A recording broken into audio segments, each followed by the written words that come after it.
What's up guys, it's TechnoViking23 coming to you today with some Raid Shadow Legends. We're in the hard Doom Tower today taking on BOMMAL the Dreadhorn on floor 10 of the hard Doom Tower. Came up with kind of a fun team to sort of beat this through just straight up brute force healing, using a couple of older champions in the game that are kind of fun. And we're going to take you through the team here. If you guys are struggling on hard floor 10, maybe this can give you some ideas of how to get through this. I want to give a huge shout out to Soda Dragon once again. Watching some of his Doom Tower videos gave me an idea here how to sort of retool my Vrask that I'm using in this composition. Vrask is a really cool champion, one of my favorite champions in the game. Like I said, bit of an older champion. A lot of people like the shiny new car. I'm perfectly fine using the old, reliable, used model sometimes. So that's why we have some of the champions here on this team. But Vrask is actually going to be pretty key to this, along with Vogoth, because they're both going to provide a ton of healing through BOMMAL's attacks. Vrask, of course, will heal the entire team anytime he gets a critical hit. So basically, every time you see him hit here, it's going to heal everybody for like 10 to 13,000, which is pretty awesome. Now, the one tip I did pick up from Soda specifically was to lock out Vrask's A2, so he's not using the Lightning Strike, he's only using his A1, and the key to that is that it boosts his turn meter. So when paired up with Raglan, who boosts turn meter on her A1 as well for random people on the team, it's going to give Vrask a lot of turns, which means he's going to be putting in a ton of healing. And we get so much healing out of Vrask and Vogoth, and then Sky-Touched Shaman, actually, who is my lead. She's also an incredible healer. We're going to get so much healing from those three that we could basically just tank all the damage coming out of BOMMAL here on hard floor 10. You know, Vogoth, anytime he gets whacked, he's going to heal the whole team. Vrask is going to heal the whole team every time he attacks. Sky-Touch is going to heal the whole team with her passive. We also do have Drexthar Blood Twin here. They'd say you can't use HP burn on this boss, but Drexthar is kind of like, whatever. I'm going to do whatever I want to here. And again, he's another amazing champion, especially for the Doom Tower and all kinds of other areas in the game. So he's going to come in here and give us some damage. I also had tried Uragrim in place of Drexthar, and Uragrim works pretty well here as in addition.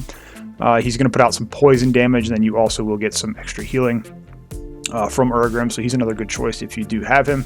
But basically, Drexthar's position can be taken by any sturdy DPS champion who can give you some damage output.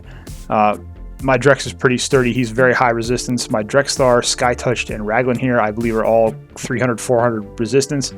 Vrask and Vogoth are built more just straight up HP, because Vrask is kind of just a tank I use in Faction Wars and other areas of the game.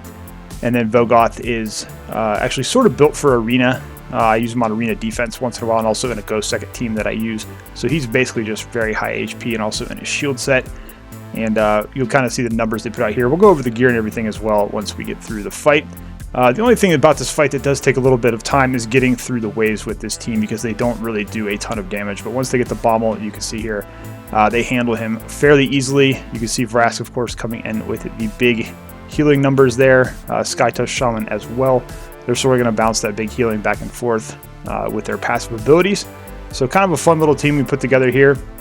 And without further ado, let's go into the champion roster and check out their Masteries gear and everything else. Alright, so you guys saw the run there toward the end. Pretty easy way to beat BOMMAL on hard floor 10 with the brute force healing. We were never really in any trouble in that fight, so it's kind of nice now that we can farm, level 10 hard Doom Tower BOMMAL and get some of that gear that he does drop. It's going to come in handy. But we're going to take a look now at the champions that are in the team. And first off, I always like to stop into my Great Hall and kind of give you guys an idea of the extra stats we're getting. From that, you'll also see like the Faction Guardian stuff that applies to it. So you can kind of take a look there and see where we're getting some, some bonuses to our champs. But let's go ahead and get in here. We'll look at the team, look at some of the gear. So first we do have Raglan. I do have a +2 empowered Raglan. She was one of my mini champions that I had duplicates of. I always pulled void dupes, so in this case it did kind of pay off. I know a lot of content creators were like, don't empower your champions, but I was like, whatever. I want the strong Raglan. I was just like, I don't really have use for 3 of her. I'm sure I could have found use for 3 of her somewhere, but I wanted to go for the extra stats. So we got a pretty good Raglan here. I'm running her in an untouchable set from the Scarab King, which gives you the immunity and the resist. And then we've got her in a 2-piece resilience set. Got her in some pretty good gear here overall. I've been farming Spider really hard to get some better accessories. So you can see her total stats there. She's 52,000 HP, 2,800 attack, 3,100 defense, 214 on the speed, and then 453 resistance, which comes in handy in a lot of places, especially in hard Doom Tower. And you can see here from Empowerment how many stats she's getting, an extra 4,000 HP, which is actually more than she gets from the Great Hall, which is pretty crazy. And then just kind of some of the other stats there. And here's her Masteries. I always tell people don't copy Masteries. Mine probably aren't even the best, but just to kind of give you an idea of how we're running her there. So she's pretty strong there. She's going to be boosting the turn meter. She's going to be providing some cleansing, some healing. In the case that someone does die, she's got her ridiculous miracle here, which is basically revives an ally with 75% in HP and full turn meter, which is up all the time. So really in no danger there, but we don't really have to worry about it with the amount of healing that this team puts out. So the other legendary we have on the team is actually Drexthar Blood Twin. One of my favorite champions in this game. He's pretty cool. We've got him in a lifesteal build here. I actually haven't touched his build in a long time. At some point I probably need to revisit it and see about getting him some better gear.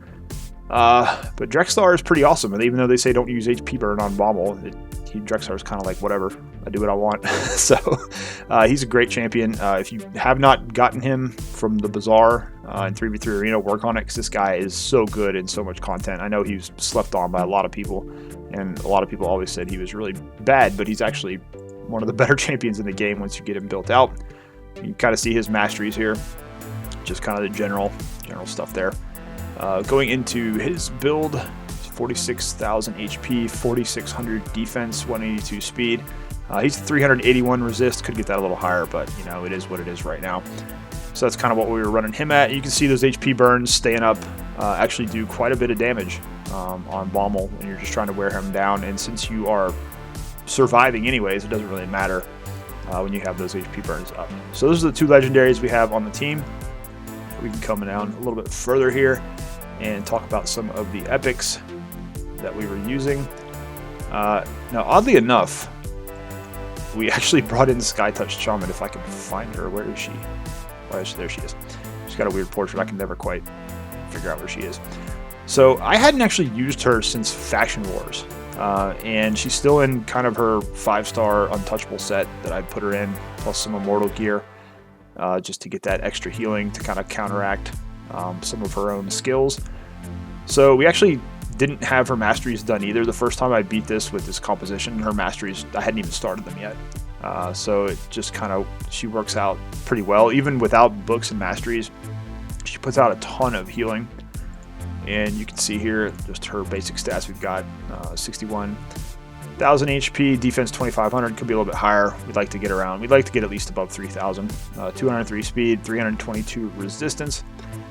And the cool thing with her is she does all that healing off of her passive here, which is pretty nice. But overall, really solid champion. Like I said, there's a lot of really older champions in the game that are still relevant, still very good, depending on the gear you're going to put on them. So keep that in mind. If you know, I know a lot of people like the shiny new stuff, but you may have an older champion sitting in your vault that does well for this. And especially with her, she's got this 25% HP aura, which we were able to use to give everybody else more HP on the team.